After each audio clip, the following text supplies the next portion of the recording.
Bom, pessoal, boa noite, tudo bem? Mais um live com vocês e dessa vez temos a alegria e a satisfação de receber aqui um amigo, um querido amigo e uma pessoa que tem muito a contribuir com a divulgação da ciência espírita, que é o nosso querido Sérgio Thyssen. Eu tenho o currículo dele aqui, eu vou ler o currículo do nosso querido Sérgio, mas eu vou esperar primeiro entrar mais pessoas, né? Que tem muito pouca gente online ainda, só tem 3 pessoas. Vamos esperar entrar mais gente para a gente começar. Lembrando que hoje eu vou sortear 2 livros hoje. As pessoas que curtirem o canal aí, vão curtir aí o Vida Após a Vida. A gente vai sortear um pelo YouTube e outro pelo Instagram, velho.guilherme. Bom, o pessoal está entrando aí.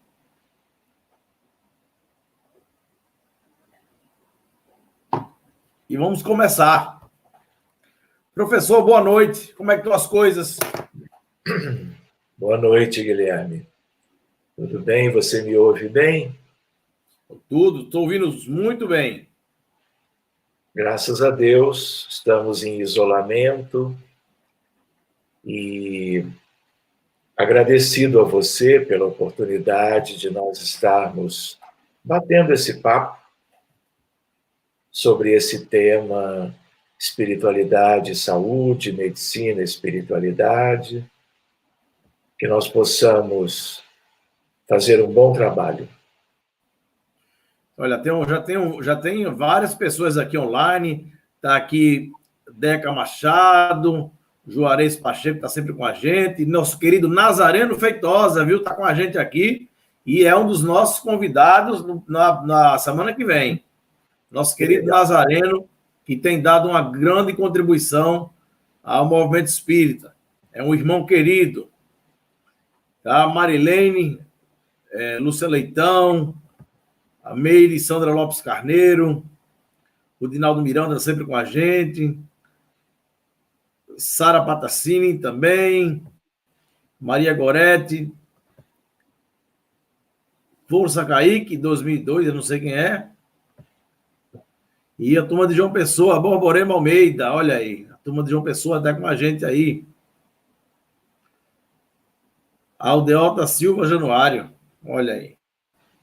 Bom, vamos começar, professor, porque são 9 horas, vamos ter 1h30 de live, e nós temos que aproveitar o bastante essa oportunidade de estar com você, de aprender com você. Né? O Flávio Cruz também, o Edson entrou agora, e estamos aqui, Sérgio, com o nosso querido Adalberto Prado de Moraes, presidente da AD Japão. Um abraço aos meus queridos amigos do Japão, onde lá estivemos por 3 vezes. E é com uma imensa alegria que estamos aqui agora com o Adalberto, escutando a gente aqui. E lá é o amanhecer de quarta-feira. Como é? Lá eles já estão às 9 horas da manhã. Isso, exatamente. Salve, Adalberto. Exatamente. Salve, Nazareno, e todos os amigos. Lá já é quarta-feira. Bom, vou fazer uma pequena apresentação do Sérgio Thyssen, para quem não conhece. Ele nasceu em Porto Alegre, é médico clínico geral e cardiologista. Foi professor de medicina na Faculdade de Medicina Souza Marques, do Rio de Janeiro, médico da Unidade Coronariana do Instituto Nacional de Cardiologia, do Ministério da Saúde, no Rio de Janeiro, de 1989 a 2016. Trabalhou também coordenando cursos de extensão universitária por décadas, em diversas áreas, como emergência e terapia intensiva, no mesmo instituto, na Santa Casa de Misericórdia, também no Rio de Janeiro, e no Hospital Geral de Ipanema, também no Ministério da Saúde. É bacharel em Física pela UFRJ desde 93 e expositor espírita e estudioso da fronteira entre a medicina e a espiritualidade. Esteve em 34 países divulgando o espiritismo. Seu pai foi Francisco Tisse, foi presidente da FEB de 75 a 1990. E o Sérgio foi membro efetivo do Conselho Superior Fiscal da FEB por 24 anos. Rapaz, 34 países, olha, eu acho que depois de Divaldo Pereira Franco, quem mais levou o espiritismo para fora do Brasil, acho que foi você. Eu, particularmente, tenho essa opinião. Quantas vezes você teve em Portugal? Olha, Portugal, esse país querido, foi mesmo o país que eu visitei mais vezes, e desde o Congresso Mundial Espírita de 1998, em Lisboa, eu estive 42 vezes. 42 vezes difundindo a doutrina espírita com os nossos irmãos portugueses. Então, veja que o cara realmente tem aí um trabalho dedicado à doutrina, e para a gente poder hoje estar aqui escutando e vendo o Sérgio, realmente é uma alegria. E não vamos perder tempo, não. Eu elaborei aqui algumas perguntas, né? Porque eu acho que esse tema é um tema muito complexo e a gente tem que usar até uma linguagem mais acessível para que todos possam acompanhar. E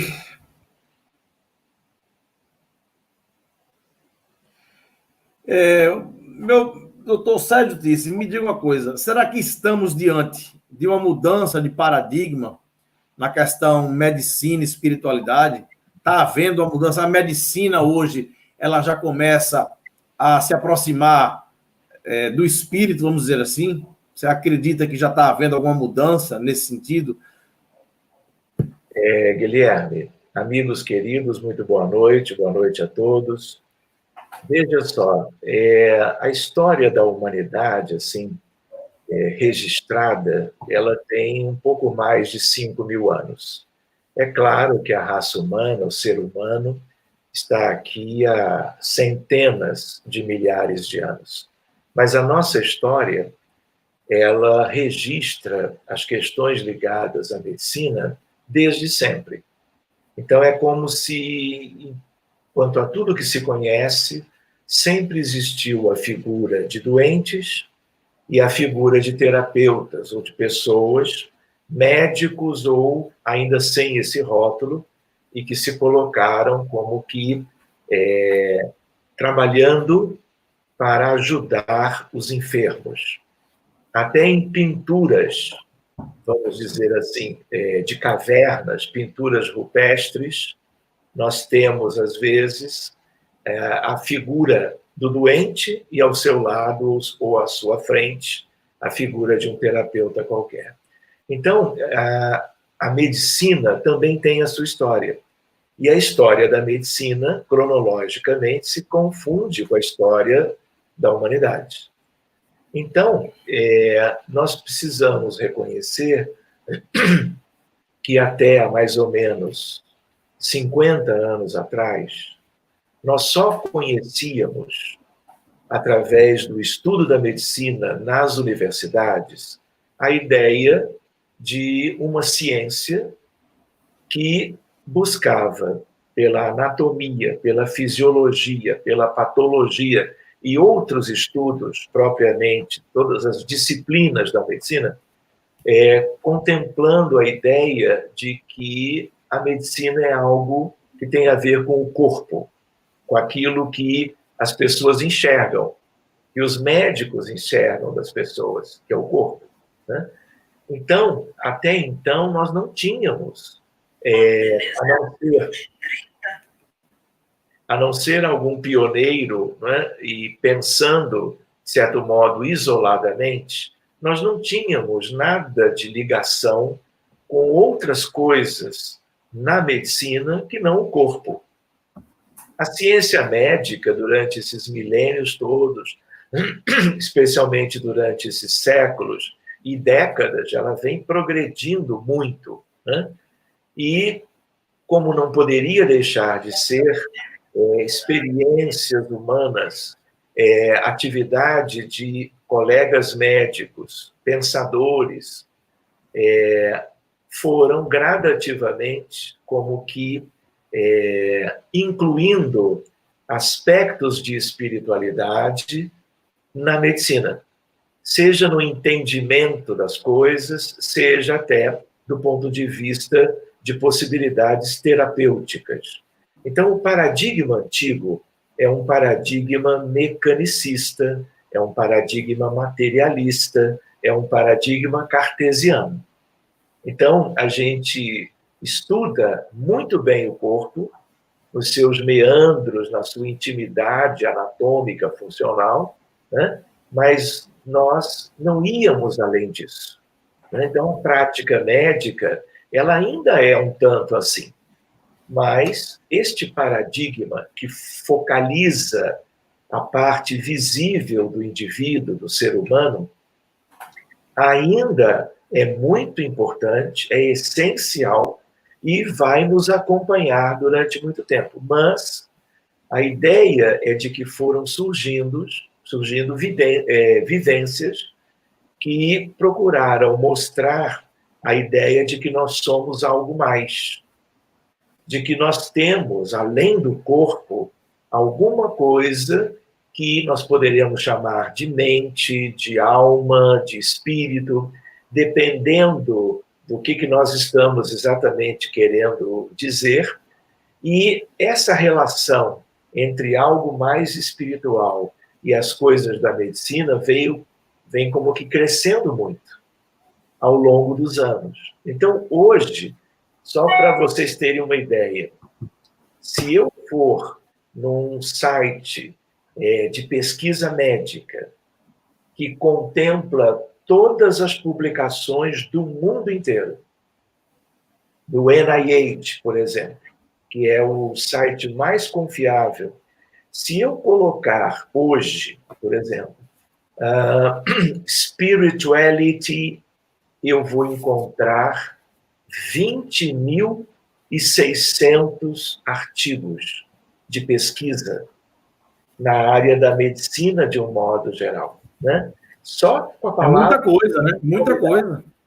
Se eu colocar spirituality and health, espiritualidade e saúde, eu tenho 16 mil artigos para ler. Então, aquilo que nós nem imaginávamos, eu já sou formado há um tempinho, né? Algumas décadas, na verdade. Quando eu fiz graduação em medicina, eu nunca, naqueles 6 anos, mais 2 de residência em medicina interna, mais 2, 3 de mestrado em cardiologia, eu nunca ouvi a palavra espiritualidade ou a palavra, vamos dizer assim, que pudesse abrir uma vertente para algo além daquilo que é o paradigma, vamos dizer, histórico na medicina. Mas agora a coisa é diferente. Então, por exemplo, outra questão. Do ano 2000 para cá, nós temos nos Estados Unidos 126 faculdades de medicina. O número é cada vez maior de pesquisas exatamente nessa fronteira, buscando como que uma outra área de pesquisa para se conhecer melhor a realidade. Então, essas universidades, a metade, praticamente, elas vêm oferecendo aos alunos cursos, disciplinas na grade curricular exatamente de medicina e espiritualidade. Então, assim... Inclusive... Continue. Não, porque só concluindo, eu vi uma matéria recentemente que as 40 maiores faculdades de medicina nos Estados Unidos oferecem hoje a disciplina Medicina e Espiritualidade como cadeira optativa, né? Não há dúvida. Se você pontuar as melhores, todas elas oferecem aos seus alunos. No Brasil, inclusive, nós também progredimos muito em relação a isso. Diversas universidades federais e particulares também oferecem. E em uma ou outra, a disciplina é até obrigatória, o que é um passo adiante. E isso reforça a ideia de que há como que um pensamento a mais, um pensamento novo, no sentido de, olha, para que a gente faça, então, uma medicina melhor, em que nós conheçamos melhor a realidade do indivíduo, do ser humano, do médico, do terapeuta, das doenças, para que se possa melhorar a atividade médica, nós temos que somar algo. Isso é uma mudança de paradigma. Então, o paradigma anterior, ele vai nos acompanhando, porque nós continuamos precisando pesquisar, trabalhar, enaltecer a importância desse conjunto de trilhões de células que são exatamente o nosso corpo, com o qual nós vivemos e que, na verdade, é a sede, num certo sentido, das mais variadas enfermidades.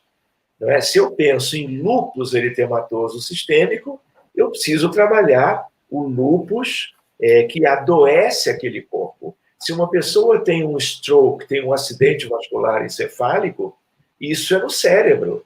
Se a pessoa tem um infarto agudo do miocárdio, que é a doença que mais mata no planeta, que são as doenças coronarianas, eu preciso, na cardiologia moderna, continuar valorizando a desobstrução da artéria coronária, que oclui com um trombo quando do fato do chamado infarto do miocárdio. Então, isso vai continuar nos acompanhando. Mas, cada vez mais, nós estamos pesquisando, trabalhando na área, visitando lugares diferentes para dividir a experiência com colegas de outros lugares, aprendendo, porque nesse âmbito, Guilherme, nós somos aprendizes de tudo, na verdade. Né? Mas Oi, Guilherme. Não, sem dúvida, é isso aí. É um novo momento, de décadas para cá. Então, praticamente de hoje para o futuro, nós veremos essa mudança. As melhores universidades, especialmente americanas, mais da metade delas já oferecem isso desde o ano 2000, portanto, há 20 anos. Numa determinada ocasião, 1997, eu estive em Boston, nos Estados Unidos, Massachusetts, para fazer um curso preparatório de medicina interna para fazer uma prova para ir fazer medicina e trabalhar como médico nos Estados Unidos. Naquela altura, 2007, portanto, há 13 anos atrás, eu me deparei com um prospecto durante um outro curso, um prospecto que apresentava, oferecia um curso de Spirituality and Healing in Medicine, ou seja, espiritualidade e tratamento ou cura em medicina, na Harvard Medical School, um curso de 10 dias. E é curioso, na época, claro, eu já era espírita, eu sou filho de pais espíritas.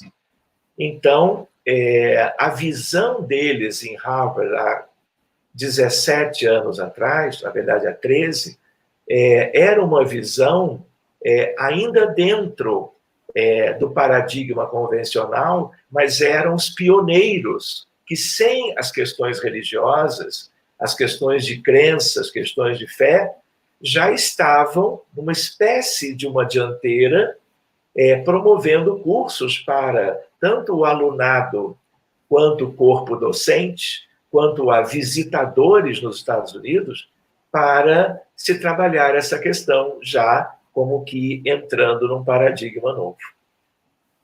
Interessante, interessante. Eu, inclusive, estava até lendo, alguns meses atrás, no The British Journal of Medicine, um trabalho do Dr. Sam Parnia, né, que é PhD, professor lá da Cornell University, em Nova York, e fundou The Consciousness Research Group, que é na Universidade de Southampton, na Inglaterra. É um grupo da consciência, ele fundou.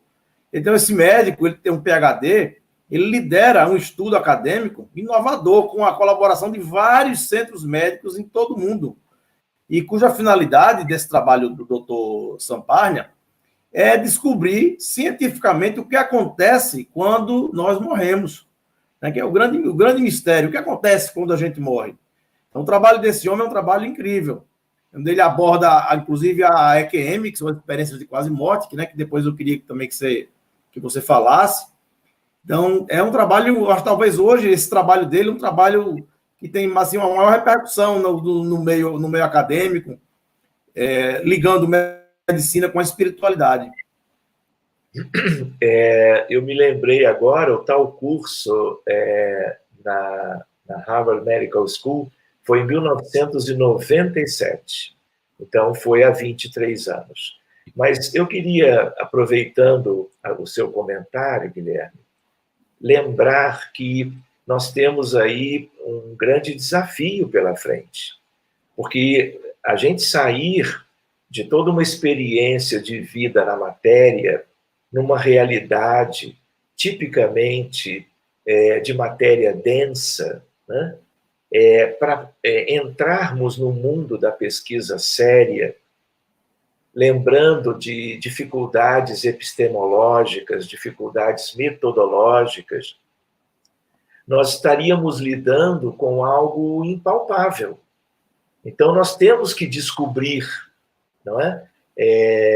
Vamos dizer assim, linhas de pesquisa em que você possa pôr em evidência,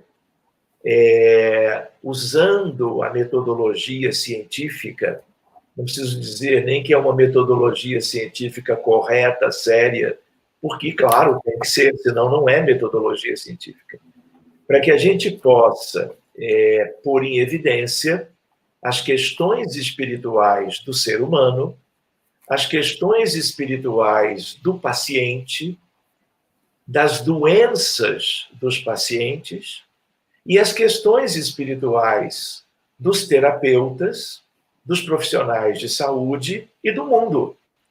Porque o que a gente conseguir, né, nesse laboratório que é a área médica, né, nós estaremos podendo contribuir para a vida de um modo geral. Porque o que for correto, o que for evidências concretas no campo da medicina, nós vamos poder como que levar a todos os campos da atividade humana. Porque o que servir para uma coisa terá que servir para outra. Então, o que você mencionou do colega da Inglaterra, né? Quer dizer, todos os bons pesquisadores sérios, já há todo um movimento da ciência no sentido de se procurar as questões gerais de espiritualidade e, claro, com muito mais sentido e motivação, as questões da espiritualidade e medicina, que é uma fronteira, vamos dizer assim, muito importante, e que as evidências clínicas vão mostrando de lugares, lembra o número de pesquisas, quando você vai e busca em sites de busca em medicina, o número de pesquisadores, o número de cientistas envolvidos, a bem da humanidade, mas, no particular, a bem da saúde, a bem da medicina e do trabalho do médico e dos profissionais de saúde, que é ajudar a mudar essa realidade. Nós temos milhares de doenças no campo da doença clínica, que envolve a biologia do ser humano, e nós temos outro contingente enorme de doenças mentais no campo da psiquiatria. Então, não faltam motivações para nós enveredarmos por esses caminhos. Ô, professor, todas as disciplinas da medicina, todas as áreas da medicina, a psiquiatria talvez não seja hoje a que está mais próxima desse encontro com a espiritualidade? Guilherme, de certa maneira, sim, não é? Porque Porque você vê a quantidade de trabalho, né? De trabalho que vem sendo desenvolvido, a própria WPA, que é a Associação Mundial de Psiquiatria, publicou um position statement em 2015, que foi um artigo orientando os psiquiatras a incluírem na sua abordagem clínica e nas pesquisas a espiritualidade. Guilherme, é isso assim mesmo.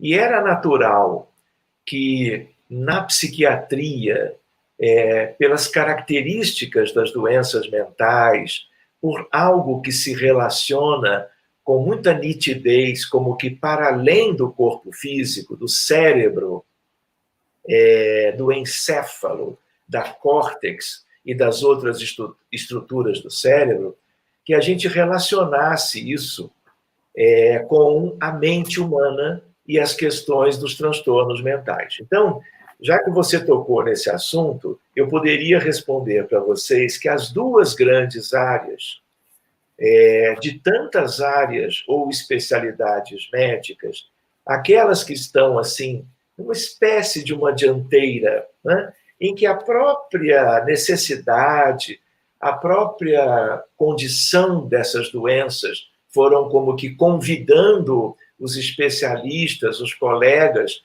a procurarem novas soluções, novos entendimentos a respeito da origem das doenças. Por que eu comento assim?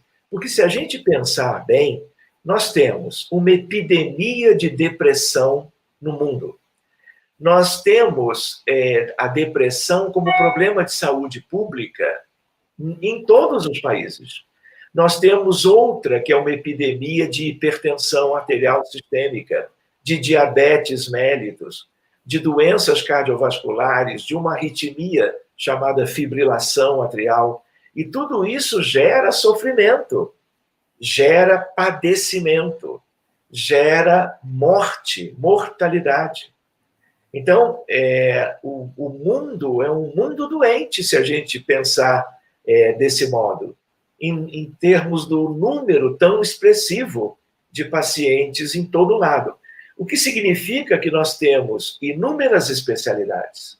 A neurologia, a pneumologia, a nefrologia, a gastroenterologia, enfim, as duas que caminham na frente, vamos dizer assim, o número é maior de trabalhos, de gente bacana pesquisando na fronteira destas duas especialidades com o que a gente chama de religiosidade, espiritualidade, são a cardiologia e a psiquiatria.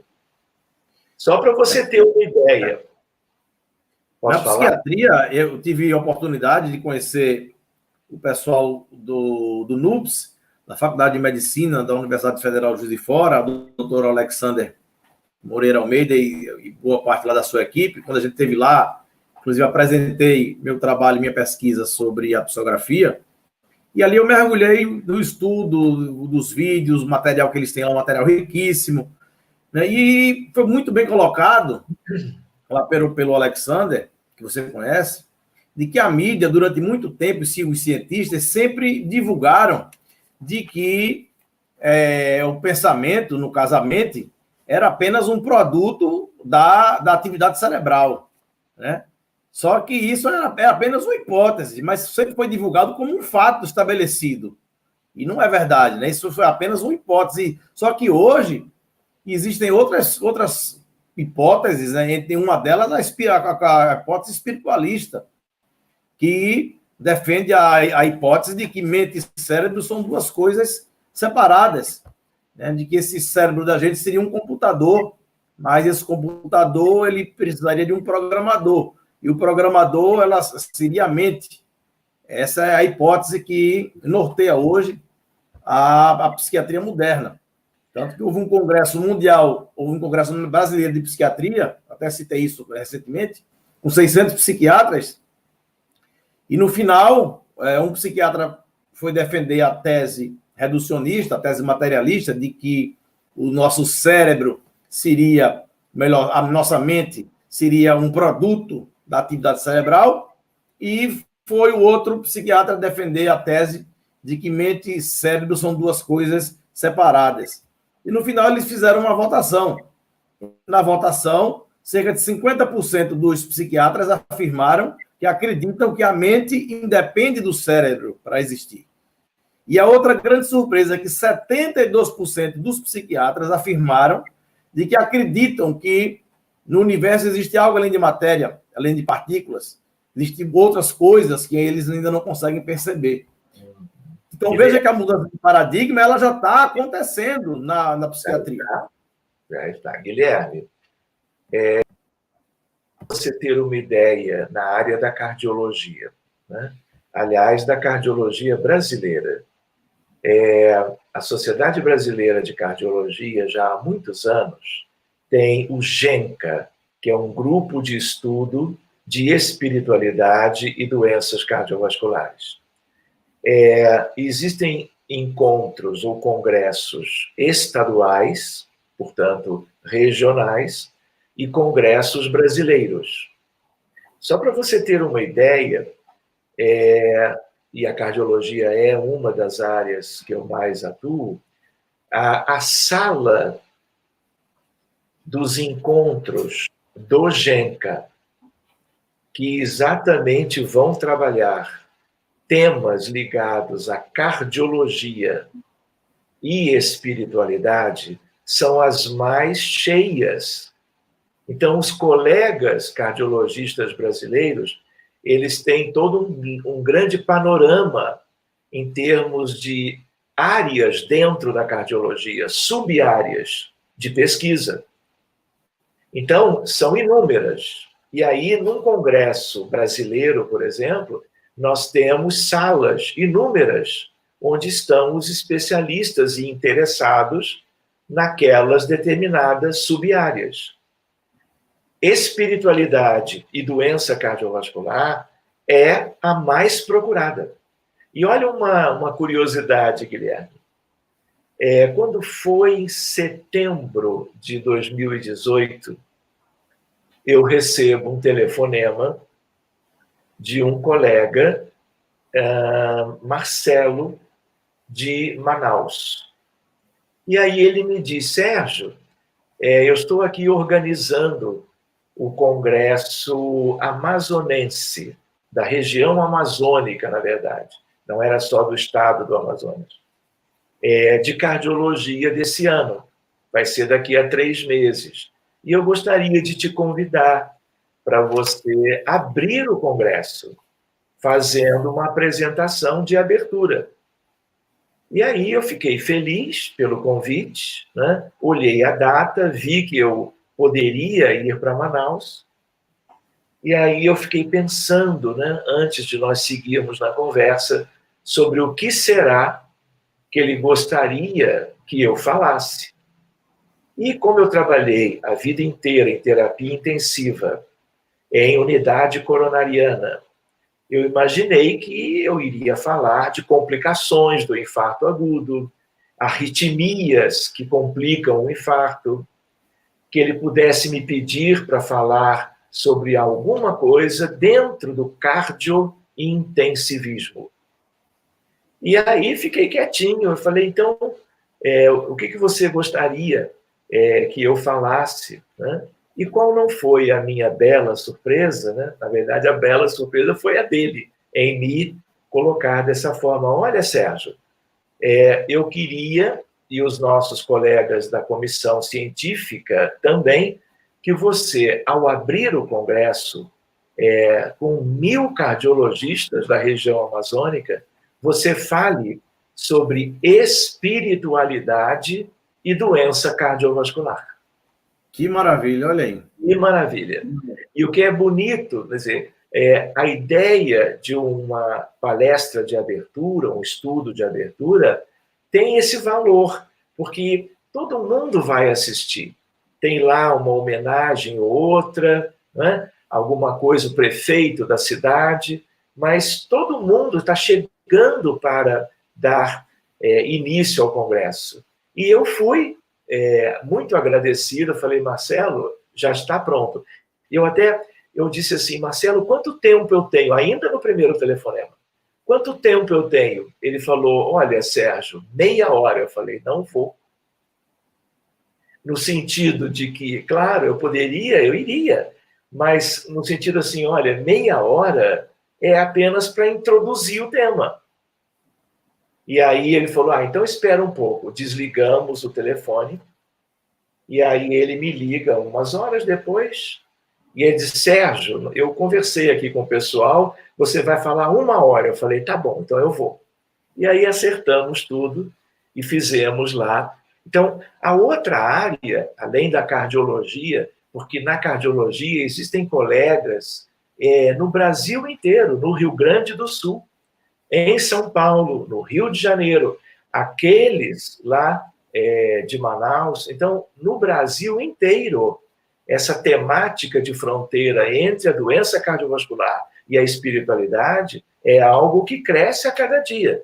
E a mesma coisa, não sei se exatamente no mesmo passo, pode ser que um esteja um pouquinho mais à frente do que o outro, e é natural, a psiquiatria, como você lembrou do Alexander, de uma equipe linda que ele tem lá, e de colegas na área da psicologia, da psiquiatria, né, que se debruçam sobre essa fronteira.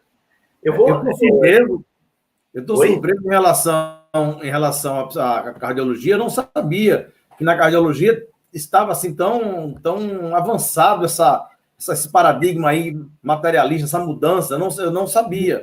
Eu achava que era apenas algo ali na área da psiquiatria, na área... E uma lembrança, Guilherme, apesar de eu ser clínico geral e trabalhar muito na cardiologia, e eu brinco que hoje, depois eu te explico por quê, eu estou ficando mais psiquiatra do que outra coisa, né? Mas, por exemplo, durante esses anos todos, e mais recentemente, eu não tenho visto esse mesmo interesse na nefrologia, na gastro, na pneumo, nem mesmo na neuro. E se a gente pensar bem, a gente lembra que a cardiologia lida com o coração, que é um órgão vital. Tanto quanto a psiquiatria lida com algo fundamental da vida, que é o pensamento, que é a raiz da vida, no sentido de que tudo que nós fazemos, antes nós pensamos. Não é verdade? Agora, veja que coisa inusitada. Eu sempre questionei essa questão do cérebro, desde a minha adolescência. Desde antes de eu estudar isso. Eu vou fazer uma comparação que hoje eu vejo a realidade. Eu me lembro quando eu tinha 15 anos de idade, eu tinha uma namorada muito bonita. Não vai rir não, que a história é séria, viu? Eu tinha uma namorada muito bonita, com 15 anos de idade, e sempre quando, aquela primeira namorada, a primeira paixão, e sempre quando a gente ficava sós juntos, né, que a gente ficava naquele momento a dois, existia toda uma alteração, né? O cérebro mandava informação, então tinha toda uma alteração biológica, sem entrar em detalhes. Mas se ao mesmo tempo ela não tivesse presente, eu me recolhesse no meu quarto e pensasse nela, o cérebro mandaria a mesma informação e teria toda uma alteração de natureza biológica também. Então, ficou muito claro que o cérebro não sabe diferenciar do que é real para a fantasia, porque ela não estava ali presente, só estava pensando e já mandou toda aquela informação. O cérebro não sabe a diferença do que é real para a fantasia, mas eu sei. Então, eu não sou o cérebro. Eu não sou o cérebro. O cérebro não faz escolhas, né? Isso não é uma metáfora, não é uma explicação científica efetiva. Mas o cérebro, ele aparentemente é apenas um instrumento. Essa área, Guilherme, é uma área de pesquisa, de reflexão, assim, muito importante, né? Porque nós podemos pensar na mente, na consciência, na alma, no espírito. Nós podemos usar nomes diferentes, talvez cada nome com seu específico significado, mas são questões próximas. O cérebro é outra coisa. Então, você mencionou agora há pouco, e eu me lembro assim, de 2 itens, né, que possam nos ajudar a separar as coisas, né? Então, você mencionou sobre experiências de quase morte. E essa é uma realidade de pesquisa, de reflexão, que tem a ver com esse tema: espiritualidade e saúde, medicina e espiritualidade. Então, o que é fenômeno de quase morte? Existiu um pesquisador, na verdade existe, Raymond Moody, e ele, em 1972 ou 75, ele publica um psiquiatra americano, uma figura linda. Raymond Moody Jr. Exatamente, é ele. E aí ele trabalha a ideia, né? Ele escreve um primeiro livro, A Vida Depois da Vida. Por quê?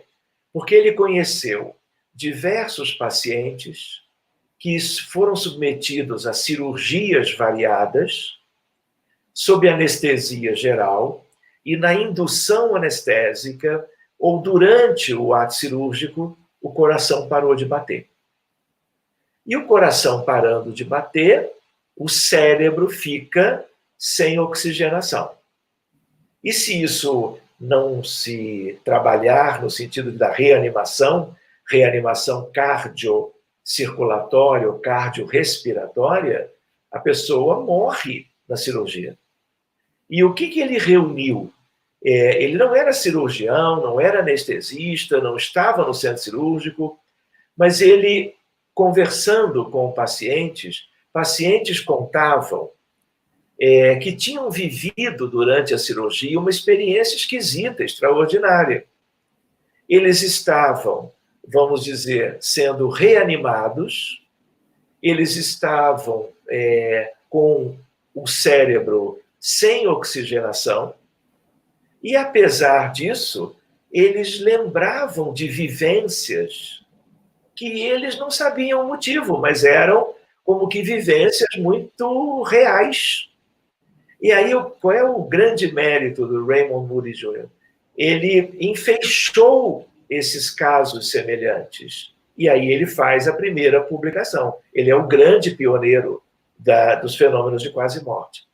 Algum tempo depois, numa revista de alto nível em medicina, que é a melhor revista europeia de clínica, que é o The Lancet, há um artigo publicado, porque a partir da experiência de Moody, o que os colegas, todos interessados nessa distinção, fizeram, ou no estudo? Será que é algum outro fenômeno que o Moody estudou e enfeixou naquele livro clássico? E aí eles fizeram o seguinte: eles buscaram uma série...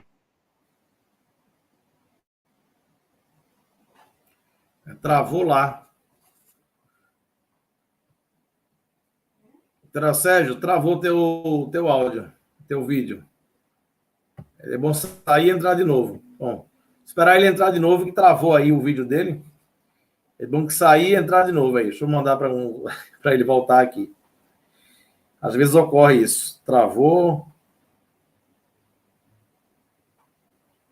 Uma pena, ele estava no meio do raciocínio dele, né? Deixa eu mandar ele entrar de novo. Vamos esperar ele entrar aí. Enquanto ele não entra, a gente vai conversar. O Raymond Moody Jr. Tem vários livros, foi o precursor das chamadas experiências de quase morte, as chamadas EQM.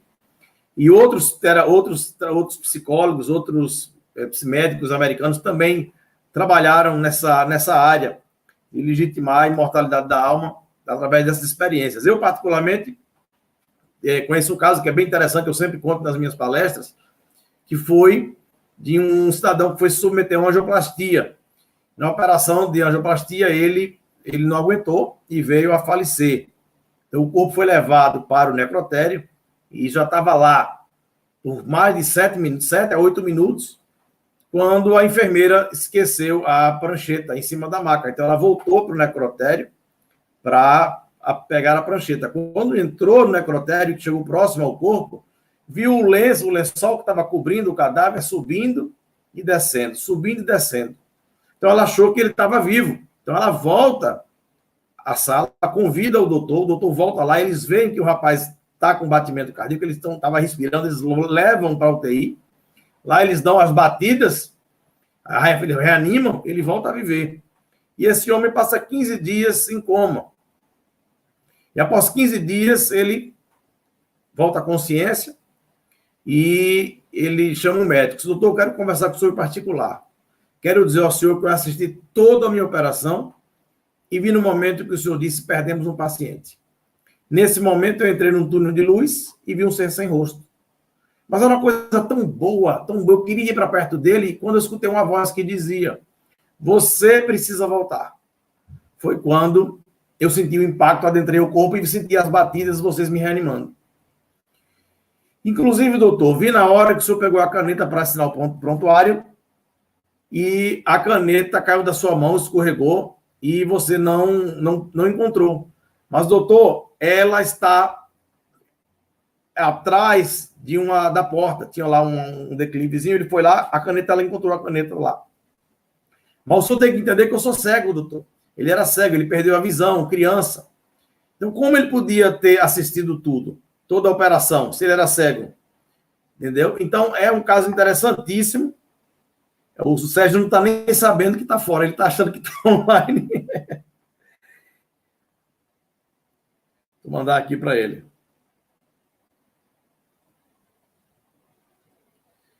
Eu vou ter que mandar um outro convite para ele poder entrar. Ele está fora da sala e não consegue entrar. Deixa eu mandar aqui para ele, rapidinho.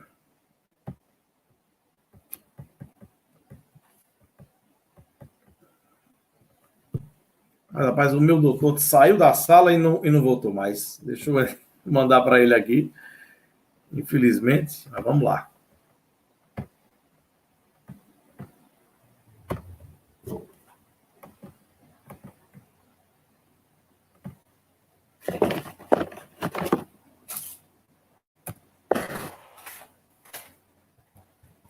Pronto, acho que agora ele volta. Agora meu doutor volta. Já ia fazer um monte de perguntas aqui e nada. Bom, enquanto ele não volta, então o que acontece? Daí aí a ciência reducionista, os médicos materialistas disseram, não, ele teve essa visão por conta da falta de oxigenação no cérebro. E realmente isso ocorre. Quando falta oxigênio, você tem alucinações. Só que na hora em que ele narra toda essa situação, a irmã dele foi avisada do óbito, foi avisada que ele tinha morrido. E ela passou mal, teve inclusive ser socorrida, e ele conta tudo isso, ele narra tudo isso. Ou seja, o corpo dele estava numa distância de mais de 50 metros do local onde a irmã recebe a notícia e foi socorrida. Então, como uma alucinação poderia trazer a informação com tanta precisão, né? Ou você admite que mente e cérebro são duas coisas separadas e que a mente poderia sobreviver à morte do corpo físico, ou você não tem como explicar esse fenômeno, né? Porque a irmã passou mal, ele narra tudo isso aí. Então, é um fenômeno fantástico, que quem hoje tem esse trabalho é aquele que eu falei no início da minha palestra, que é o Sam Parnia, o britânico, que tem esse trabalho na Universidade de Cornell, nos Estados Unidos. Existem um chorrilho de livros sobre esse assunto, inclusive foi recentemente, alguns anos atrás, houve um congresso mundial de experiências de quase morte, e o pré-requisito para você participar desse congresso era ter que ter morrido antes. Foi um congresso só com quase mortos. E o interessante é que as pessoas que passam por essa experiência de como se morrer e voltar, elas voltam mudadas, voltam transformadas. Elas falam que voltaram com amando mais as pessoas, se dedicam à caridade, muitos desenvolvem mediunidade, elas voltam realmente pessoas muito melhores do que eram e perdem o medo da morte. É outro detalhe, perdem o medo da morte. Então, vocês procurarem esse material, tem muita coisa na internet falando das experiências de quase morte, né? Porque o que é que ocorre? A psiquiatria, ela, como eu disse no início da nossa abordagem, ela estabeleceu, assim como um fato, se acreditou, né, de que o pensamento seria uma produção do cérebro. né? E não é verdade. O que a gente vê hoje aí é a psiquiatria moderna, com a corrente corrente espiritualista, defendendo a tese de que mente e cérebro são duas coisas separadas. Cadê o meu doutor que não volta? Não, mas ele acho que ele se perdeu. O doutor Sérgio está perdido, não consegue entrar na sala de novo. Eu já mandei o clique para ele, ele está sem sinal lá. Então, quem vai tocar a live sou eu, então. Já que ele está sem sinal, eu estou sem sinal. Está sem sinal de internet.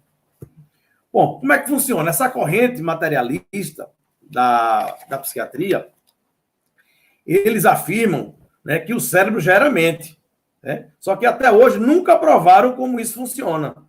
Mas eles afirmam que estão quase lá, né? Que breve vão conseguir comprovar de que os cérebros a mente seria uma produção do cérebro. Então eles falam isso, né? E o que acontece é que tem um professor lá da Faculdade de Medicina da Universidade Federal de Juiz de Fora, o Saulo Araújo, que tem um trabalho também brilhante, e que ele é uma referência internacional nessa área aí de filosofia, de mente, e ele fez um estudo mostrando que essa proposta materialista, ela existe desde o século XVIII, essa visão de que a mente é produzida pelo cérebro. Então, desde o século XVIII, que eles já defendem essa tese. Então, o que acontece? Foi na França, no ano de 1700 e alguma coisa. E até hoje nunca conseguiram provar. Olha aí, o doutor Sérgio Tício está de volta. Que maravilha. Oi, Guilherme. Meu doutor, você caiu, meu doutor? Foi o sinal da internet. Eu ainda estou sem ele, estou usando agora o telefone celular. Eu tive que fazer o seu papel de médico, tive que agora falar aqui de psiquiatria, de medicina, para você voltar. Muito bem. Pena que eu não pude acompanhar. Mas você depois vai assistir, que vai ficar aí, vai ficar aí online, e você assiste depois. Eu vou aproveitar a ocasião já para fazer, para a gente responder algumas perguntas. O Adalberto Prado, lá do Japão, Guilherme. O Adalberto Prado, ele está fazendo uma pergunta para você. Espera um pouquinho. Deixa eu só completar aquela ideia, né, que nós estávamos comentando, porque eu estou à sua disposição até meia-noite. Então, nós podemos depois ver todas as perguntas direitinho. Mas só para completar, os fenômenos de quase morte, depois do trabalho do Dr. Raymond Moody, né, Pim van Lommel, na Europa, reuniu diversos centros e ele fez um estudo que a gente chama de prospectivo. Não é um retrospecto. O estudo prospectivo tem sempre muito mais valor na medicina. É um dos aspectos. E aí, ele viu o seguinte, ele colocou para que todos os doentes que fossem sendo operados, os anestesistas, durante o ato cirúrgico, eles monitorariam não só o coração, que já era usual, com o eletrocardiograma, mas o eletroencefalograma, para medir as atividades cerebrais. Então, de centenas de doentes operados, inúmeros doentes pararam o coração durante a cirurgia. E aí, o que acontece? A atividade cerebral durante a parada cardíaca e o período, portanto, da reanimação cardiorrespiratória, interrompe-se a cirurgia e o anestesista e a equipe vão trabalhar para o coração voltar a bater, senão não adianta continuar operando, porque aí é morte. E aí, nessa altura, o eletroencefalograma, as ondas ficam isoelétricas, ou seja, não tem nenhuma onda cerebral. E se não tem onda cerebral, o cérebro não funciona. Os neurônios não funcionam. E, curiosamente, de todos esses que tiveram paradas cardíacas e que foram devidamente monitorizados, mais ou menos 8% tiveram experiências de quase morte. Ganharam esse rótulo. Por quê?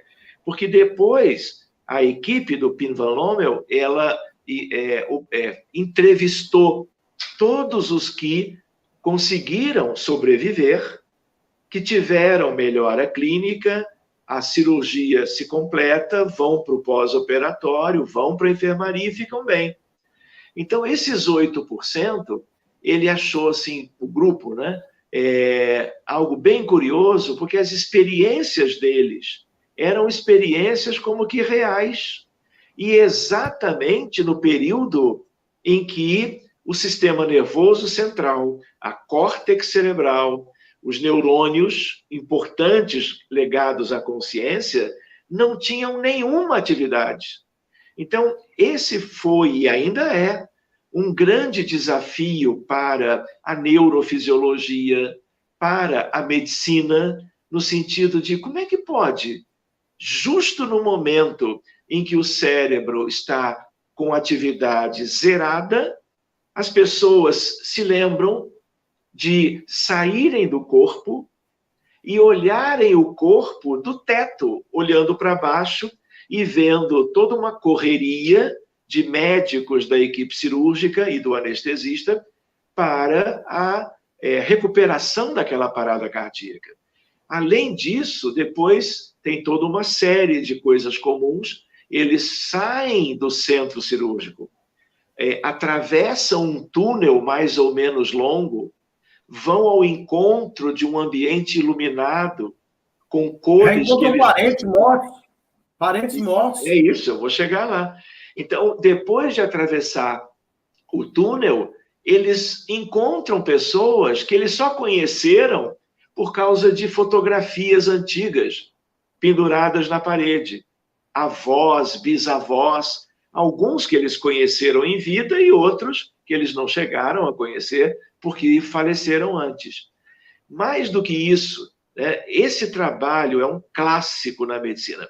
E ele é um desafio para os fisiologistas, né, para quem se detém no estudo da mente humana e da neurologia de um modo geral, porque ele é um elemento muito sugestivo. A gente diz assim, a gente não tem como provar que isso é aquilo outro, mas são evidências, cientificamente a gente diz assim, no sentido de que, olha, cérebro é uma coisa, encéfalo, córtex, regiões subcorticais, outra coisa é a mente, é a consciência, porque parece uma coisa, vamos dizer assim, em que uma coisa diz uma, outra diz outra. O cérebro não funciona, e justo agora as pessoas estão tendo vivências semelhantes.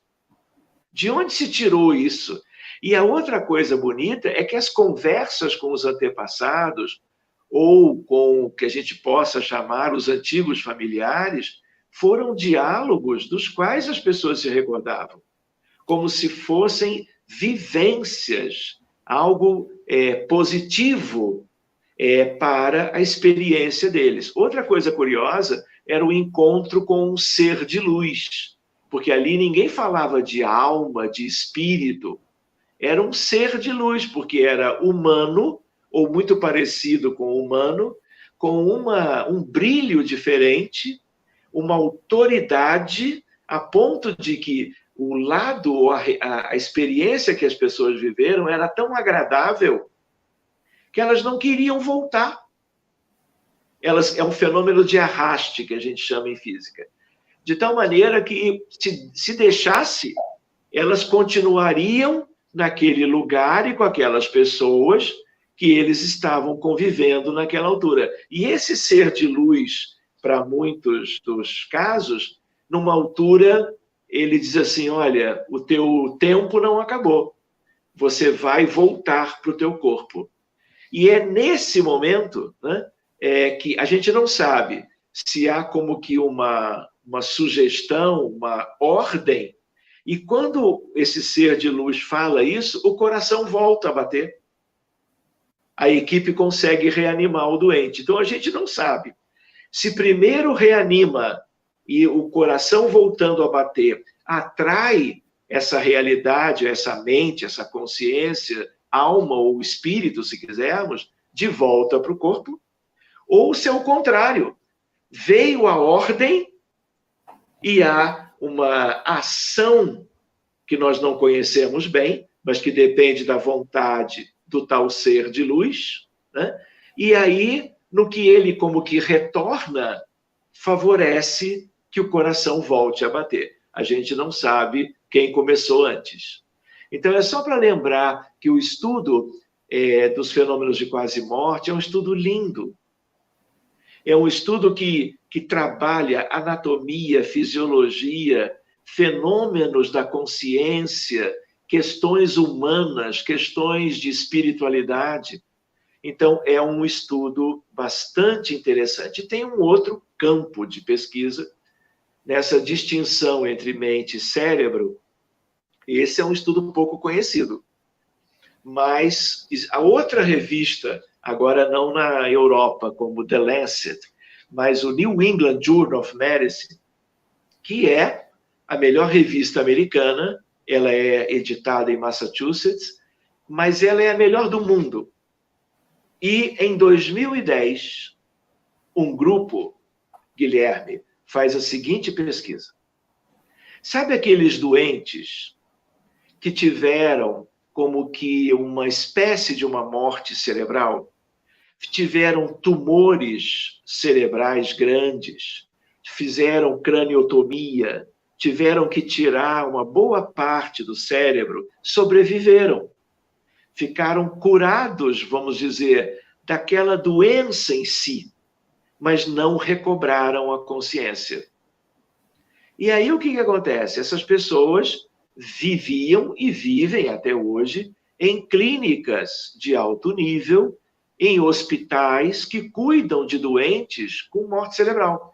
A família não quer que se deixe de atendê-los, eles recebem os cuidados médicos e de enfermagem, e eles ficam o tempo todo nos leitos. Pois bem, olha o que essa equipe fez. Nem sei de onde eles tiraram essa ideia interessante de pesquisa. Eles fizeram assim, cada doente tem o seu prontuário, em que você sabe, pela identificação, você sabe nome, idade, endereço, familiares, características do quadro clínico.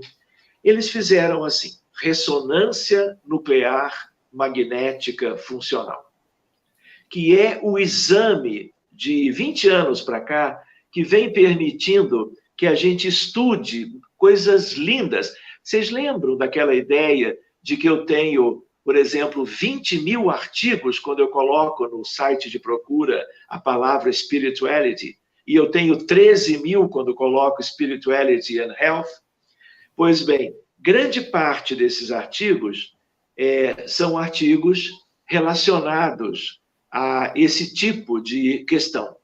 Então, o que eles fizeram?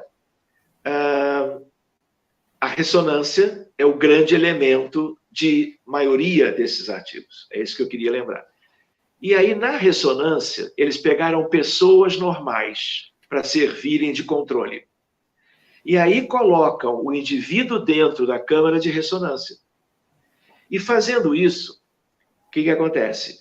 Eles perguntam para a pessoa uma pergunta que eles sabem que a resposta certa é o sim. E para essas mesmas pessoas normais, perguntas que eles sabem que a resposta certa é o não. E aí o que acontece? Certas áreas do cérebro... Você está aí, Guilherme? Estou sim, estou aqui lhe vendo. Certas áreas do cérebro, quando a pessoa diz sim, é sempre, ou são sempre essas áreas, e com uma determinada tonalidade. Se a resposta é não, é outra área com outra coloração. Esses são os controles, os normais. Aí, o que eles fizeram? Eles estão no posto de atendimento, o doente lá no seu quarto ou na enfermaria. E aí tem um microfone com o médico e tem alto-falante do lado da orelha do doente, na beira do leito, no leito. E aí, ele sabendo pelo prontuário, por exemplo, o nome do seu pai é Francisco, e quem sabe do prontuário sabe que o nome daquele doente é Francisco. E aí, o que acontece? A pessoa, às vezes, tem só a metade do cérebro, porque perdeu a outra metade numa cirurgia extensa. E continuou vivendo, mas em morte cerebral ou sem interação com o meio. E aí o que acontece? A ressonância desses doentes mostra que a resposta que ele está dizendo, ele ouviu a pergunta. E ele responde sim. Ele não pode responder sim verbalmente, mas ele acende a mesma área do cérebro. Então, para cada doente, se faz várias perguntas em que a resposta deve ser o sim, outras que a resposta deve ser o não. Você tem 2 irmãs e a pessoa não tem irmã nenhuma. Então, a resposta é não. E aí o cérebro acende a área do não, quando compara com os controles. Então, isso é interessante porque dá uma ideia para nós que se o cérebro não permite uma interação com o médico, com as enfermeiras que estão cuidando, a nutricionista, os profissionais todos envolvidos, a interação é zero. Mas quando alguém pergunta algo objetivo e se pressupõe que a pessoa escutou, não existe cérebro para responder. Mas alguém está ouvindo. Quem é que está ouvindo? Alguma coisa extracerebral. Então, essa é uma pesquisa de 2010. Ela tem, portanto, 10 anos. É um grupo lindo europeu. E esse também é um desafio, mas é um convite à reflexão de algo que hoje, Guilherme, já é algo que está na Organização Mundial de Saúde. O que é saúde? É um bem-estar completo, biopsíquico, e que agora é também espiritual. Só falta ainda uma formalização nesse sentido. Então, a saúde não é a ausência de doença. É um conjunto de coisas boas que inclui a espiritualidade. Então, nós estamos caminhando nessa direção. Quando você falou em psiquiatria, Guilherme, eu vou te contar uma história. Posso? Temos tempo? Tem. Eu só lhe fazer uma pergunta para a gente não sair desse tema, porque é bem interessante você falar disso tudo, de todas essas evidências, mas se a gente olhar na história, muitos cientistas, desde lá de trás, desde o século XIX, já defendiam essa hipótese da mente ser independente do cérebro. Você vê Michael Faraday, Alfred Russell, Carl Gustav Jung, Camille Flammarion, Joseph Banks Heine, o pai da moderna parapsicologia, o próprio Ian Stevenson, da Universidade da Virgínia, William Crookes, um dos maiores cientistas do século XIX, talvez o maior cientista, inventor dos raios catódicos, da lâmpada fluorescente, físico e químico, prêmio Nobel como Charles Richer, pai da metapsíquica, né?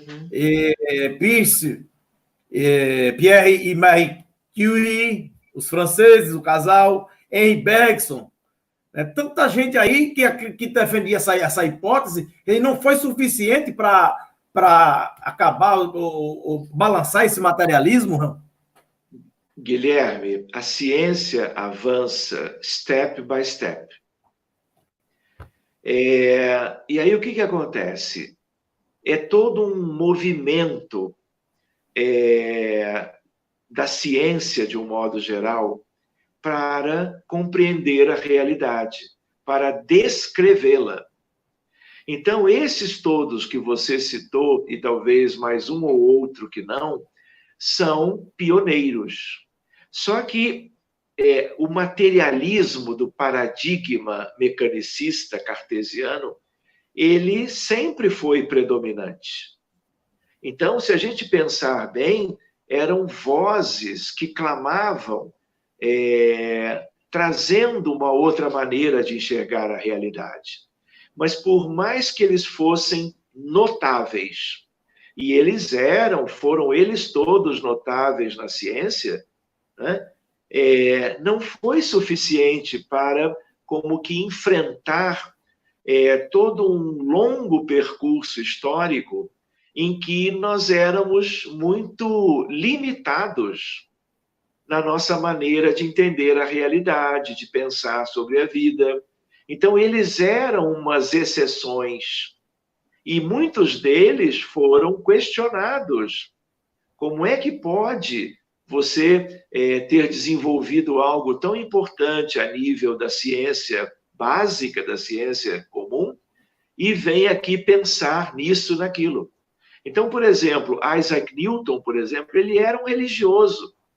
Ele era interessado em metafísica, entende? Como tantos outros que você citou. Por exemplo, William Crookes trabalhou com Florence Cook, né? E o espírito de Kate King se materializava durante 2 anos e meio.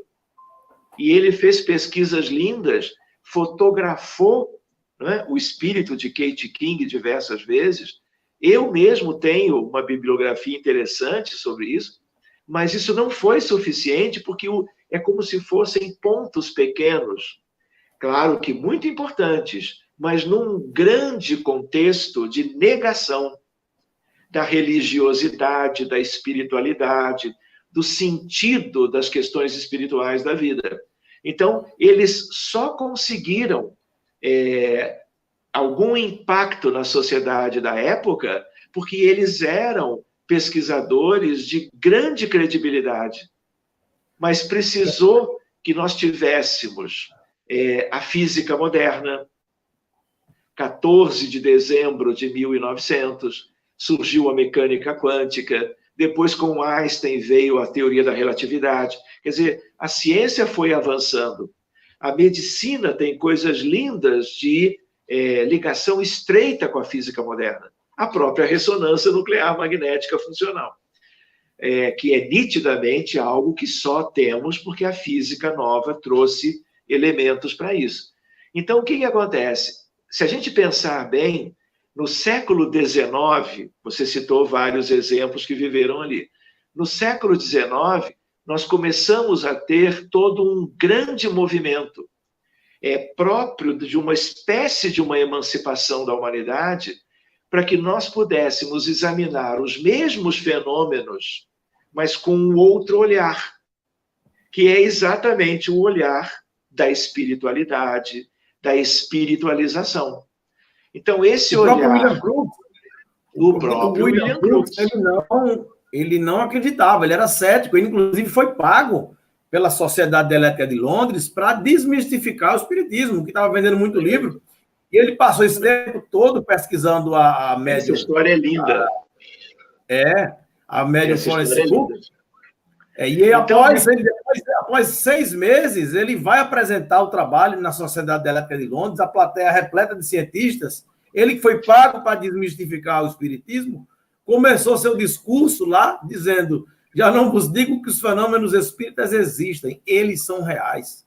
Quer dizer, incomodou todo mundo, porque ele que foi pago para desmistificar, ele não só confirmava o espiritismo, como se dizia espírita convicto dos fatos. Guilherme, então repara, no século XIX, especialmente na segunda metade do século XIX, nós estávamos, se a gente puder compreender essa caminhada retrospectivamente, a gente nota que grandes pensadores viveram nessa época. E se a gente olha, vamos dizer assim, com um certo olhar, é como se a espiritualidade desencarnada, se o mundo espiritual estivesse trabalhando para oferecer à humanidade, vamos dizer assim, elementos novos. Claro que a partir daquele desenvolvimento da ciência que se dá passo a passo. E aí o que acontece? Foi preciso todo um grande conjunto de desenvolvimento científico para que nós pudéssemos andar mais ligeiros nesse sentido. E aí o que acontece? Nós temos o advento do Livro dos Espíritos, em abril de 1857, como que, aparentemente, inaugurando a segunda metade do século XIX. E aí a ciência continuou fazendo propriamente o seu avanço. E aí há a mudança de século para o século XX. No ano de 1900 surge a mecânica quântica. Nos primeiros 25 anos do século XX, nós tivemos assim toda a base da nova física, basicamente a mecânica quântica com a teoria da relatividade. E com Paul Dirac, nós tivemos a ligação entre esses dois grandes campos da física. E aí o que acontece? Veio a Primeira Guerra Mundial. Depois veio a Segunda Grande Guerra. E nós tivemos, justo na Europa, né, milhões e milhões de pessoas comprometidas, né, lutando umas contra as outras, sendo vitimadas, né, numa guerra de enormes proporções. E aí, esses dois grandes eventos e outros menores na história da ciência, infelizmente, além de tudo que essas duas guerras causaram também uma estagnação do progresso da humanidade. E aí o que acontece? Veio o término em 1945, e aí, a partir disso, né, em tempos de um certo armistício, uma certa paz, isso possibilitou um avanço mais rápido no campo científico. Das outras ciências todas, e muito da medicina, que, aliás, teve que desenvolver-se para fazer frente às vítimas das duas guerras. De tal maneira que a gente pode ter uma visão geral disso e do empenho de cientistas, de espíritos ilustres que vieram a compor a sociedade humana no sentido de beneficiar a todos. E aí, passo a passo. Então, nós tivemos situações históricas que favoreceram o desenvolvimento e tivemos outras que o retardaram. Mas a ideia qual é? Não adianta. Se a hora é essa, né, o paradigma novo chegou. Eu vou contar uma experiência curiosa. Eu ia até contar mais uma, mas uma delas eu acho que eu já esqueci. Conte para a gente começar com as perguntas e responder aqui, que tem muita pergunta. Temos 15 minutos. Só 15? Então, Guilherme... Está maravilhoso, a gente vai até meia-noite, se você quiser. Deixa eu te falar. Algo que tem a ver com isso, eu me lembrei agora há pouco, Guilherme. Eu vou tentar resumir essa história. Eu sou espírita porque, desde criança, que eu escutava os elementos dos postulados espíritas, porque meus pais conheceram-se na juventude espírita de um centro centenário lá de Porto Alegre. Então, reencarnação, imortalidade, mediunidade, espírito para cá, espírito para lá, isso sempre foi natural. Eu estranhava quando na escola os meus colegas não conheciam isso. E aí eu ficava conversando e tal. Pois bem, quando eu fiz medicina, portanto, eu já era espírita.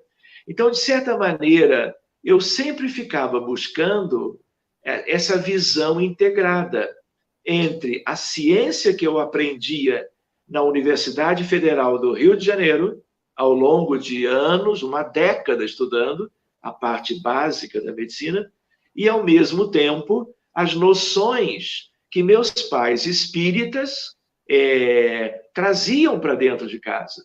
A biblioteca de meu pai era uma das melhores. Tudo que eu podia precisar para consultar, para olhar sobre doutrina espírita, eu tinha em casa, na biblioteca dele. Aí eu fui estudando, tal. Aí o que acontece? Houve um congresso, que foi um congresso espírita nacional colombiano. há uns 20 anos atrás. E eu e um psiquiatra argentino, Sabino Luna, meu amigo, amigo de muitos até hoje, nós ficamos na mesma residência de uma senhora espírita hospedados. E aí conversávamos. A experiência de um, a experiência de outro. E naquela época, no centro espírita, nós já tínhamos uma vivência interessante nas reuniões mediúnicas em que nós abríamos para doentes de todo tipo. E muitos eram doentes mentais. E conversando, ele se lembrou de um paciente que ele era como que uma criança que viveu um grande drama familiar e o Sabino queria ajudar essa criança com toda a psiquiatria que ele conhecia. E ele era um bom estudioso da psiquiatria.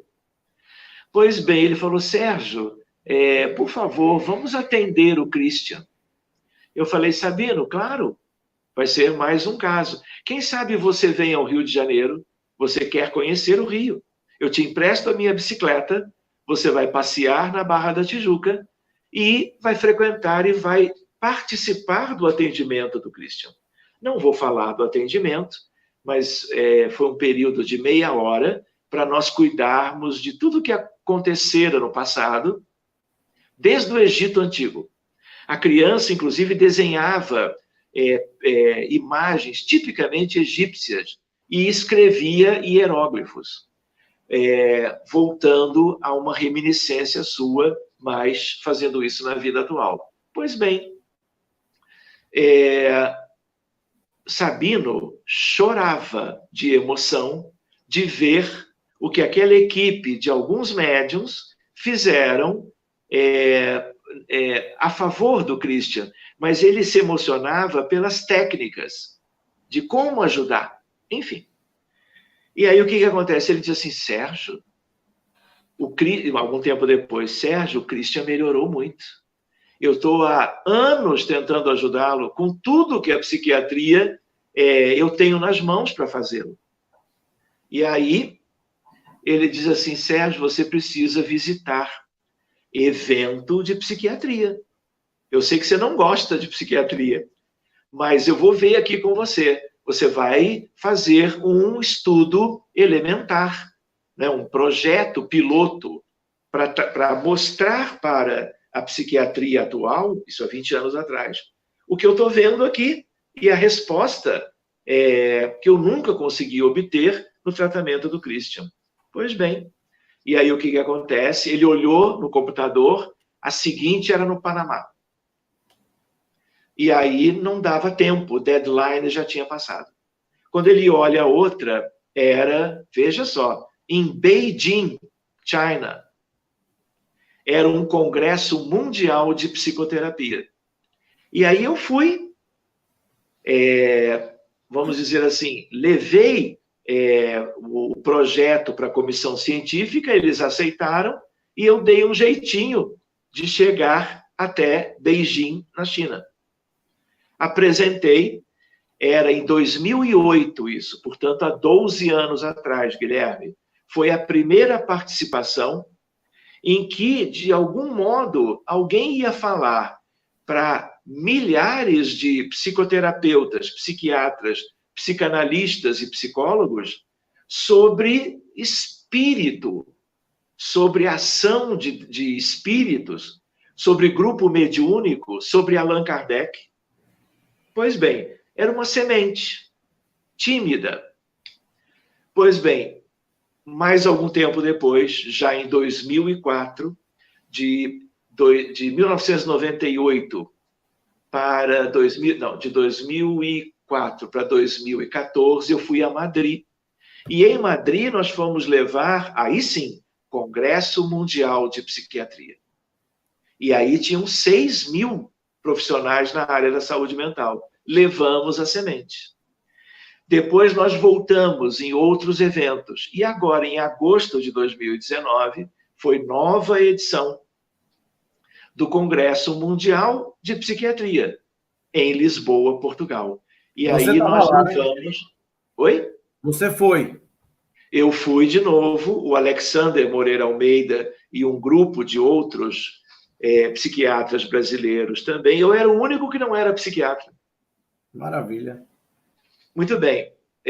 Apresentamos um pôster em que eu falava de Allan Kardec, de vidas passadas, de Francisco Cândido Xavier, do passe, da reunião mediúnica de desobsessão. Pois bem, e aí, sem querer, alguém me manda uma notícia. Haveria em Jerusalém, nos primeiros dias de dezembro, um congresso na área da psiquiatria, que tem tudo a ver com o Alexander e a sua equipe de Juiz de Fora, um congresso promovido pela Organização Mundial, ou pela Associação Mundial de Psiquiatria, justo sobre psiquiatria e espiritualidade. Veja só, já específico da fronteira. Eu falei, vou dar um jeito. Fiz uma nova mudança lá no sentido de trabalho de pesquisa.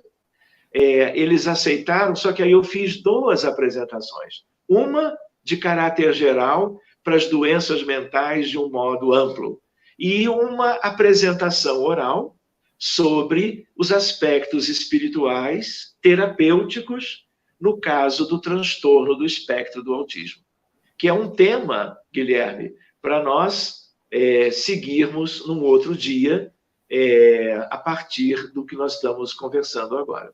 Então, só para que a gente tenha, com esse tipo de subsídio, a ideia do quanto os comitês, as comissões científicas dos grandes eventos na área que você lembrou muito bem, da psiquiatria, como acontece na cardiologia de uma maneira análoga, eles estão abertos, porque eles já se deram conta, talvez esse seja um dos motivos, de que a gente já sabe muito naquelas especialidades, mas estamos longe de sabermos, talvez, até o principal. Não é verdade? Por exemplo, depressão, uma grande epidemia mundial. O que a psiquiatria diz? Serotonina, dopamina, ocitocina, gama-aminobutírico, os neurotransmissores estão todos diminuídos. Então, o antidepressivo medica, e aí os neurotransmissores sobem os níveis. O paciente melhora. Uns mais, outros menos. Troca o medicamento, ajusta a dose, é toda uma ciência para buscar uma melhora clínica. Só que o que acontece? Daqui a 2 ou 3 anos, o paciente quer, por exemplo, deixar de usar, né? Tipo assim, o familiar pede para o colega, se alguém retira o medicamento, ou por decisão pessoal, ou por conta própria, ou o colega tenta, no sentido, olha, quem sabe a doença vai deixar de existir 2, 3 anos depois. Sempre quando se suprime o medicamento, volta tudo de novo. Por quê? Porque nós estamos fazendo, na depressão, como exemplo, uma medicina de supressão de sintomas, de manifestações. É uma medicina de efeitos. Curando, tratando do efeito, não da causa, né? E não da causa.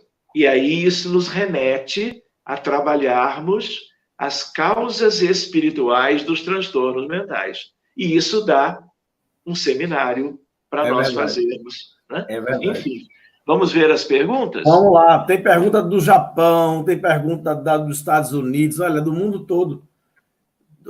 Estou querendo saber quando é que você vai para o Japão. Quando me convidarem.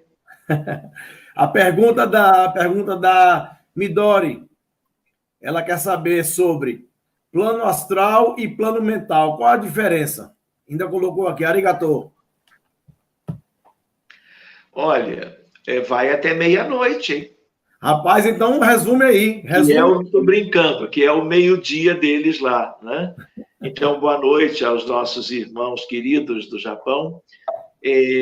Então, assim, plano é uma coisa, né? Então, ela falou na pergunta entre plano mental e plano astral.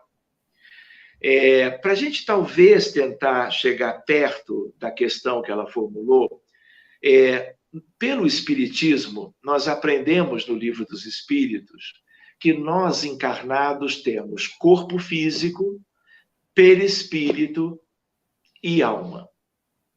São conteúdos realidades específicas e que se entrosam para que tenhamos a vida humana nos moldes que sempre tivemos. Dentro do corpo físico, existe o duplo etérico, ou corpo etérico, onde está o fluido vital, onde está o ectoplasma. Isso tudo pertence ao homem carne, ao homem físico. O desencarnado não tem ectoplasma. Ele pode buscar dos seres vivos, mas ele, desencarnado, ele vai ter o astral, vai ter alguns outros que a gente um dia pode aprofundar num outro estudo, e o mental inferior e o mental superior fazem parte, mas não são exclusivos, da condição que fica como que entre perispírito e alma imortal. Então, há uma ciência aí. Então, se ela pergunta em termos de plano astral, quando você, por exemplo, diz, olha, entraram 2 espíritos femininos na reunião, no ambiente da reunião mediúnica, a pessoa não está vendo a essência do espírito em si. Ela está vendo o corpo astral da entidade desencarnada. Porque só o corpo astral tem a figura humana. Ninguém vê espírito, né? Ninguém vê o perispírito, nem vê o corpo astral. Exatamente. Né? Está vendo só a estrutura externa que tem a figura humana. Se alguém perde o astral por uma ovoidização, já não tem astral, já não vai ver figura humana. Vai ver outros aspectos. Então, plano tem a ver com essas estruturas.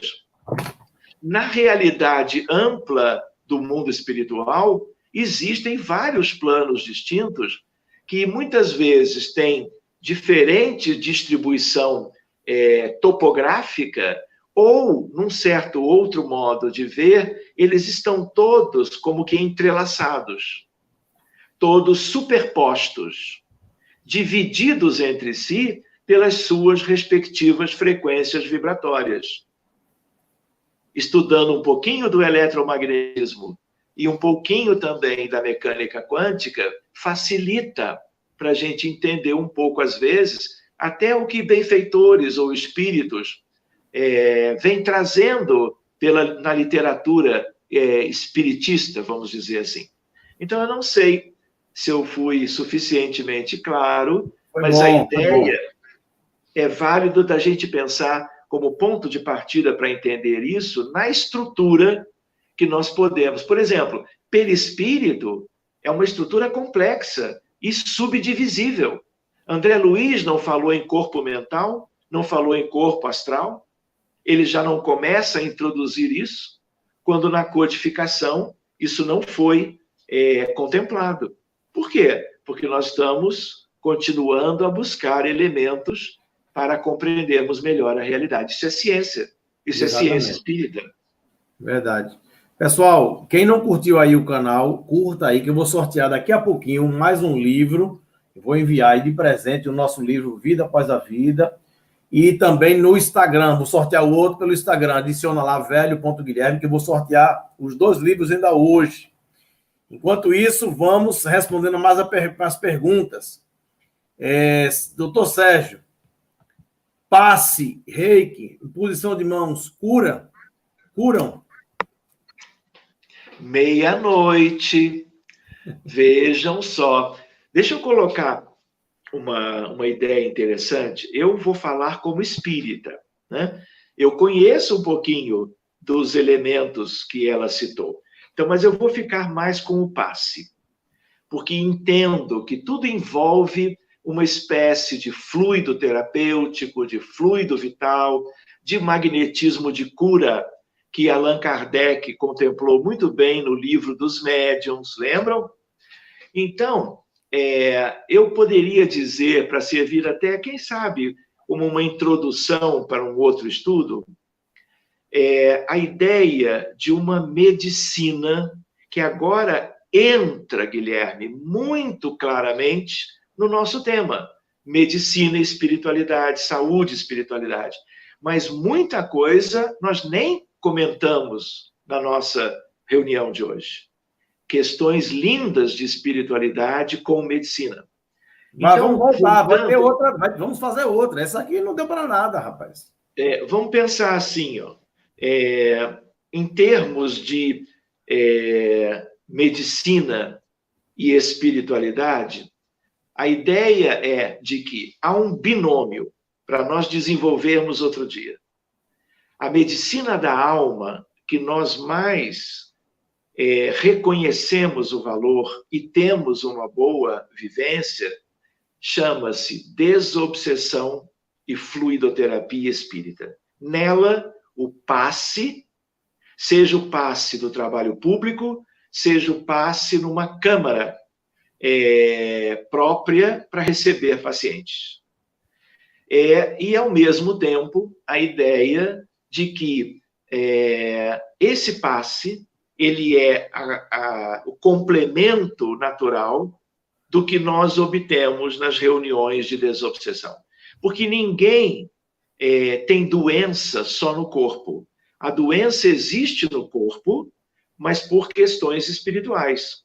Se eu só medicar de fora para dentro, usando medicamentos os mais variados, que a indústria farmacêutica vai desenvolvendo, que os médicos vão utilizando, isso tudo é muito limitado até hoje. Então, ninguém tem uma neoplasia, um tumor, ninguém tem uma doença degenerativa, ninguém tem uma doença mental sem problemas sérios relacionados a vidas anteriores. E como é que a gente entra nisso na reunião mediúnica? Não estou abordando agora ou comentando a questão de terapia de vidas passadas, de terapia regressiva. Não é isso. Depois, um dia, a gente conversa sobre isso, se pudermos. Mas a ideia qual é? Quando você abre um caso de um paciente com uma neoplasia, com metástases, e com muito sofrimento para ele e para a família, nós encontramos espíritos. Encontramos espíritos em condições muito precárias. E quando você cuida desses espíritos ligados a dramas e conflitos vividos entre eles e o doente de hoje, quando você cuida deles no sentido de beneficiá-los fisicamente e depois espiritualmente em termos de diálogo fraterno e levando-os para regiões melhores onde eles vão retomar o processo evolutivo, desligando-os do doente em questão, os doentes melhoram sempre. É menos medicamento, é menos sintomatologia. E quando a gente foi naqueles congressos de psiquiatria, falar, por exemplo, da abordagem espírita, vejam só, em meio a colegas que nunca ouviram falar de Allan Kardec. Nós fomos falar desse binômio, desobsessão e fluidoterapia ou passe. Por quê? O cérebro da criança autista, por exemplo, ele é inflamado. E essa inflamação, ela é real, ela é documentável. O passe, que tem a ver com a pergunta da amiga, vem aqui no sentido de recolocar as várias nuances da vida cerebral numa condição sem inflamação, sem o antigo prejuízo que os dramas do passado causaram por questões de causa e efeito, ação e reação. Então, por isso que a fluidoterapia, o passe, a água magnetizada, são os elementos extraordinários para que nós complementemos a assistência aos desencarnados ligados a cada caso. Então, esse é um tema para uma nova entrevista, um novo estudo que nós podemos fazer um dia desse. Está maravilhoso. As pessoas, olha, estão mandando recados aqui, todo mundo adorando. Queria mandar um beijão aí para a Mônica Quintanilha, para a Naila, que estão sempre aí com a gente. O Bruno Bradley, meu amigo, também está aqui com a gente. Muita gente aqui, com quase 80 pessoas na sala. Enfim, a gente temos aí 1h40 de live e vai ficar à disposição de todo mundo aí no canal. vocês assistirem depois, curtam o canal, vai ficar aí à disposição. E eu vou marcar outra, Sérgio, porque não deu para nada. Está muito boa. E você está me devendo, porque nós somos irmãos, né? Eu tenho uma grata satisfação de ter lhe conhecido. A gente se conheceu em Massachusetts, não foi? Foi lá na Lívia. Não me lembro. Ah, foi? Foi na Lívia. Foi naquele encontro lá em Massachusetts. Foi lá e eu fiquei na casa da Norma Guimarães em Nova York. Quando eu me deitei em cima da sua carteira. Você tinha esquecido a sua carteira lá e eu fui levar a sua carteira em Massachusetts. Então você está me devendo, então você tem que voltar aqui para continuar esse trabalho. Já esteve aqui em casa uma vez, né? Ficou aqui hospedado. Foi. Ficou aqui. Muito obrigado, Guilherme. Muito obrigado e parabéns pelo teu trabalho, pela tua dedicação, por você estar aí empenhado em levar esses conteúdos tão interessantes para a comunidade, para os teus amigos. Estamos muito contentes de podermos hoje fazermos isso, como agora, juntos, promovendo esse mesmo tipo de conteúdo a favor das pessoas e da gente mesmo. Como eu comentei no início, somos aprendizes. Tudo é bom da gente abordar, motivar, de nos interessarmos. Nós temos um longo caminho pela frente, longo. Bom, esse livro aqui vai para ela que está toda vez aqui acompanhando nossa live, não perde uma, tem que dar esse livro para ela. Naila Quintanilha. Manda o endereço aqui para eu poder mandar depois pelo correio. E o outro livro eu vou sortear pelo WhatsApp, pelo Instagram. Quem adicionou lá no Instagram, velho.guilherme, vou sortear outro livro agora. Meu doutor, muito obrigado, meu professor, pelo carinho, pela espontaneidade de atender esse convite aí e poder contribuir com a gente. Sexta-feira, vamos estar aqui também falando de medicina e espiritualidade com o doutor Marcelo Saad, que é da AME, Associação Médico Espírita, também um conferencista internacional. Então, essa semana toda está sendo dedicada aí à abordagem da medicina com a espiritualidade. Meu muito obrigado, doutor Sérgio Thyssen, que os bons espíritos possam continuar a iluminar aí o seu lindo trabalho. Muito obrigado, meu amigo. Um grande abraço a todos que estão nessa live. Tomara que um dia a gente possa se ver pessoalmente. Um abraço grande a quem está longe do Brasil e voltamos a nos ver abordando um pouco mais sobre essa fronteira.